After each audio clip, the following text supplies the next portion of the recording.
Blaketos84 here. We're going to be doing a review of Never Without One. Never Without One. 3. Your hat will block one headshot and then fall off. While wearing a hat, you take less damage. While not wearing a hat, you take more damage. This card here has been one of the more controversial cards. Forget about that. Scratch that. This is the most controversial card in the game of Red Dead Redemption 2 online. A lot of people weren't happy that they could shoot somebody in the head, and a hat made out of cotton, leather, or whatever it was made out of is taking a bullet and allowing me to live another couple seconds to kill you. So this is the most controversial card in the world of Red Dead Redemption Online for obvious reasons. So it is a defensive card, guys, and there's a lot to it. So they've made changes to this card so it is not as overpowering as it used to be. This card used to be very difficult to fight people with. And there were a lot of tricks that you could do to keep getting this hat back on you. For instance, if you were in a gunfight and you get shot in the head, your hat falls off. And if you get shot in the head again, then obviously you're dead. And then you would respawn, but your hat would not always be on again. The loophole to fix that was to make your posse an outfitted posse. If you went with the rugged or the big city look, every time you died, you respawned with that uniform on, which consisted of a hat.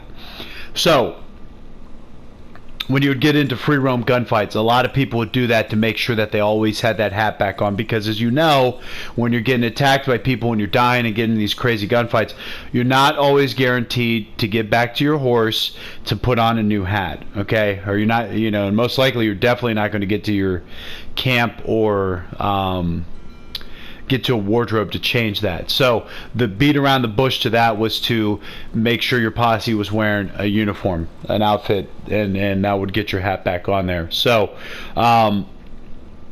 another thing that people would do, people would wear different sized hats. So when you're locking onto somebody and you push up to go for the headshot, if they're wearing a really top hat, it might shoot their hat but not shoot them in the head, okay? So there was one instance in particular where I couldn't kill this guy. I shot him in the head all the time.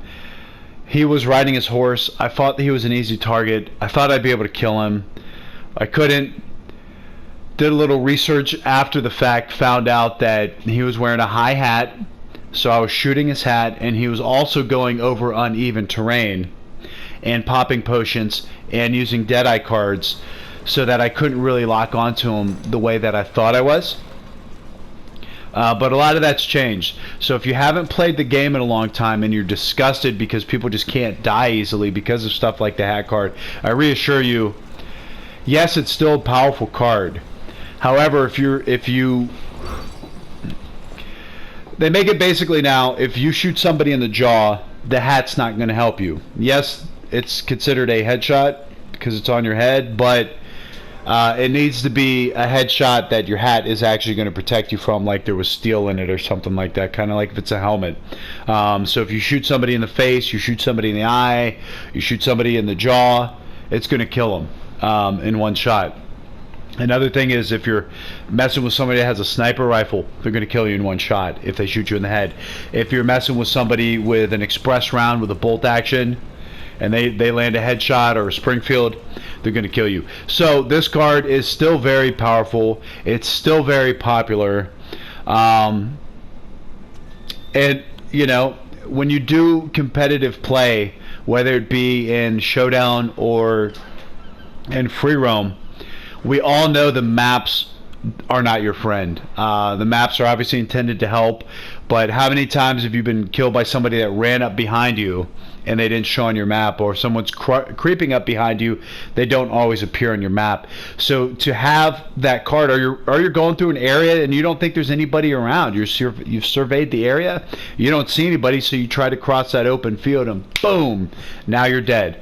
The Hatter card can help prevent with some of that stuff. Or if you're in cover and you have to stick your head up a little bit to try to get a shot off, that taking that one headshot might let you know where that person is, and it lets you live for a little bit longer to potentially get even with them and kill them before they could kill you. So the hat card has a lot of upside. In my opinion, it doesn't really have a lot of downside.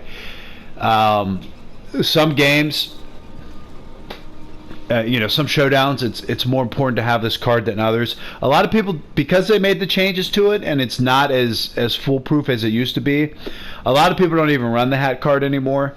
Sometimes I do, sometimes I don't. I guess it's depending on my mood.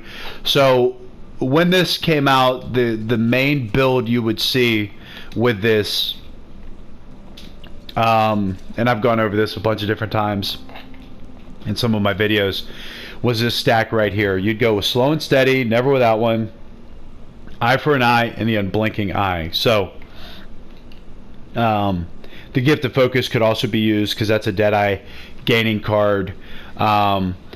But this helps you restore a lot of Deadeye. So what guys would do is they just go in slow and steady, pop into Deadeye with their hat on. So they're already getting one headshot with this card, but they're also, when you're in Deadeye with slow and steady, headshots do not kill you outright, and you're taking less damage. So these really supported each other.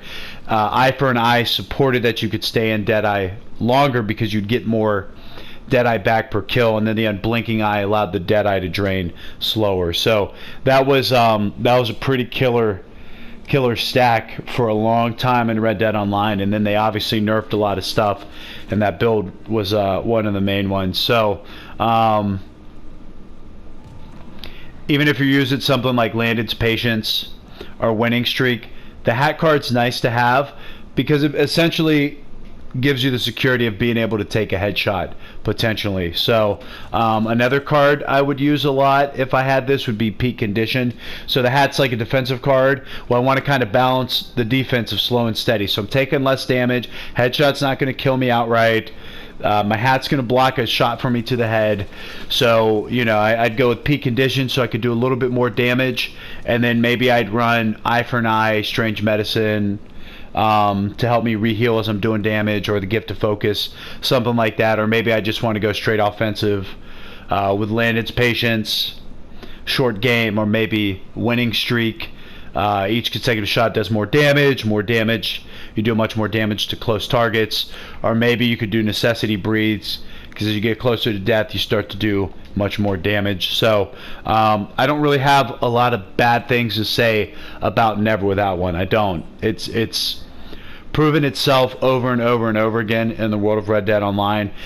It's not as effective as it used to be, but I tell you, I'm best at mid to further distances. I'm not the best with pistols and shotguns. That's an area of improvement for me. So I do a lot of laying back, kind of crouching around and shooting at people. I don't like to be in real close gunfights. And I tell you, I shoot people in the head a lot. Never Without One still has its place online. If you add irregular movements, if you're crouched down and you're only taking 3 steps left and then 2 steps right, just zigging and zagging as you're moving, makes it harder to lock in with a headshot. And then if you add the Hatter card, I could shoot you in the head, your hat could fall off, I'm around, you start jumping, then you go into Deadeye. There's a pretty good chance you can get me if you're good on the rebound like that. So I've seen that happen a lot of times. So again, it's still a popular card, but a lot of people aren't using it anymore because it's not as safe as it used to be. So let me know your thoughts on it, guys, and until next time, we'll see you out there. Cheers.